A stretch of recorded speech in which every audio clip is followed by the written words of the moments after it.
Hasilnya bisa langsung kita rasakan teman-teman. Ini untuk mengiris buah pir yang kulitnya tebal, mudah sekali kita iris, bisa langsung krenyes-krenyes.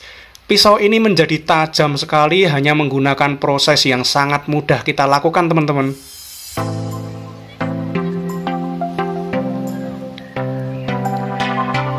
Halo, assalamualaikum warahmatullahi wabarakatuh. Apa kabar kalian semua teman-teman? Semoga kalian dalam keadaan baik dan sehat-sehat semua saat menyaksikan video ini.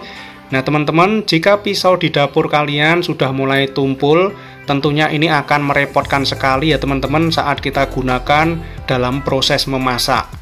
Nah biasanya yang memasak di dapur itu kan istri kita teman-teman. Kalau pisau-pisaunya tumpul seperti ini kan akan menghambat istri kita dalam proses memasak. Jadi kita kasihan, istri kita itu bisa lebih capek dan lebih lama proses memasaknya kalau pisaunya tumpul ya teman-teman.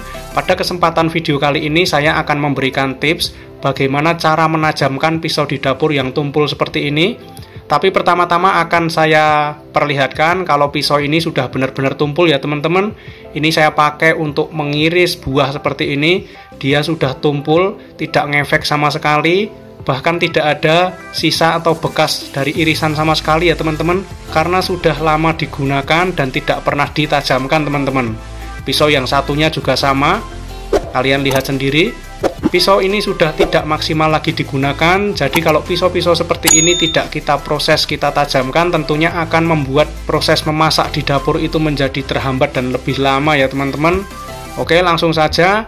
Kali ini kita akan menajamkan dua pisau yang tumpul ini. Tentunya akan menggunakan proses yang mudah, menggunakan alat dan bahan yang mudah kita temukan dalam kehidupan kita sehari-hari teman-teman.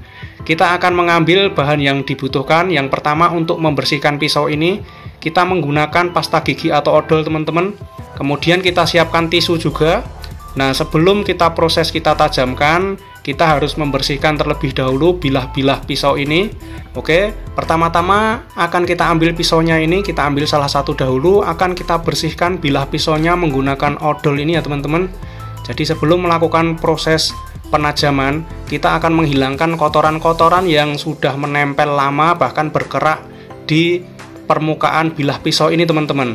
Kita oleskan sedikit pasta gigi berwarna putih ini.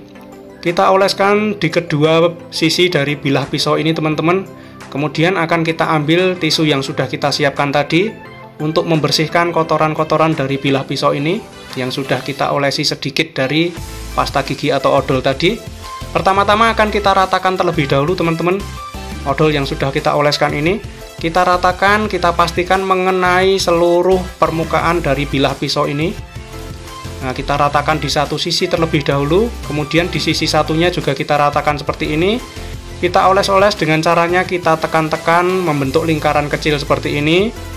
Nah pelan-pelan teman-teman, kalian lihat ini kotorannya sudah langsung luruh, kotorannya sudah langsung luntur dan menempel pada tisu yang kita gunakan ini ya teman-teman. Kalian lihat warna yang kecoklatan ini adalah kotoran-kotoran yang sudah menjadi kerak di bilah pisau ini. Nah kotoran-kotoran ini tentunya merupakan salah satu sebab yang menjadikan pisau ini tumpul atau tidak tajam lagi teman-teman.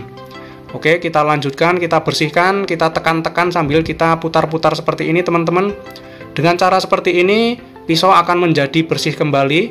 Kemudian setelah kita yakin odol tadi sudah membersihkan kotoran, tinggal kita keringkan teman-teman. Kita potong tisu lagi, lalu kita lap-lap seperti ini di kedua sisi dari bilah pisau ini. Kita keringkan seperti ini teman-teman. Oke, kita proses lagi pisau yang satunya. Caranya pun sama. Kita oleskan sedikit odol atau pasta gigi ini pada kedua sisi bilah pisau ini. Kemudian kita gosok-gosok menggunakan tisu yang sudah kita siapkan tadi. Kita oles-oleskan seperti ini. Kalian lihat kotoran-kotorannya sudah mulai luntur dan tetel teman-teman. Lalu kita keringkan menggunakan tisu lagi teman-teman. Nah setelah kedua pisau ini kita bersihkan, lalu kita lanjutkan pada proses penajamannya. Nah untuk proses penajaman pisau ini teman-teman, saya akan menggunakan dua metode atau dua cara. Yang pertama kita gunakan potongan keramik seperti ini. Ini adalah keramik lantai teman-teman. Yang kedua kita gunakan piring keramik. Nah seperti ini, yang bagian permukaan bawahnya bentuknya seperti ini ya teman-teman. Nah, pastikan piring yang kita gunakan ini adalah piring berbahan keramik agar proses pengasahan atau penajamannya bisa kita lakukan dengan maksimal. Oke, langsung saja kita praktekkan. Untuk proses pertama, kita akan menajamkan pisau menggunakan sisi dari keramik lantai yang kita siapkan ini teman-teman. Nah, kita gesekkan bilah pisau yang tajam ini. Nah, kita gesekkan pada sisi luar dari potongan keramik ini teman-teman. Kita gesekkan searah maju seperti ini. Kita ulang-ulang terus sambil kita rasakan ya teman-teman, apakah pisau ini sudah tajam atau belum.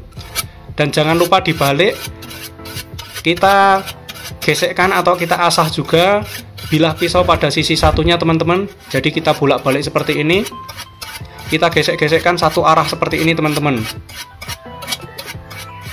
Nah, kita gesek-gesekkan terus sampai kita yakin kalau pisau ini sudah kembali menjadi tajam teman-teman. Oke, satu pisau sudah kita tajamkan seperti ini. Kemudian pisau satunya akan kita lakukan penajamannya menggunakan bagian bawah dari piring keramik putih ini ya teman-teman. Prosesnya sama, tinggal kita gesekkan seperti ini. Kita asah salah satu bagian sisi dari bilah pisau ini teman-teman pada permukaan bawah piring keramik putih ini. Kemudian jangan lupa dibalik, di sisi satunya dari bilah pisau ini juga kita tajamkan. Caranya pun sama, kita dorong atau kita tarik satu arah seperti ini sampai kita rasa pisau ini bilahnya sudah kembali menjadi tajam teman-teman.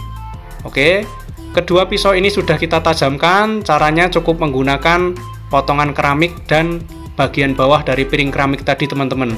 Dan setelah kita tajamkan seperti ini, langsung saja akan kita tes kembali teman-teman ketajaman dari pisau yang sudah kita bersihkan dan sudah kita asah ini tadi. Masih menggunakan buah pir yang kita gunakan di awal video tadi. Efeknya langsung terasa sekali teman-teman. Pisau yang tadinya tumpul tidak bisa dipakai untuk mengupas atau mengiris buah pir ini.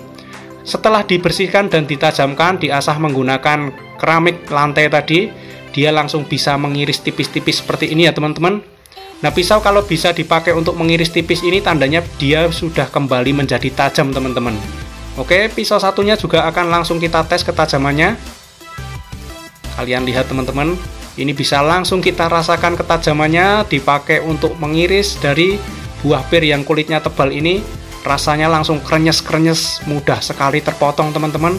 Kalau sudah seperti ini, kedua pisau dapur yang biasa dipakai untuk istri kita memasak ini akan bisa dengan mudah dipakai untuk proses memasak kembali teman-teman. Hanya dengan menggunakan cara yang sederhana yang sudah saya praktekkan di video ini tadi teman-teman. Pertama kita bersihkan dahulu pisau yang tumpul, lalu kita tajamkan, kita asah menggunakan potongan keramik dan menggunakan bagian bawah dari piring keramik teman-teman. Kita bisa membuat pisau dapur tajam kembali. Oke teman-teman, semoga video ini bermanfaat. Jangan lupa tinggalkan like dan komentarnya. Yang belum subscribe, jangan lupa subscribe channel Maju Kreatif. Sampai ketemu di konten-konten kreatif selanjutnya. Terima kasih dan wassalamualaikum warahmatullahi wabarakatuh.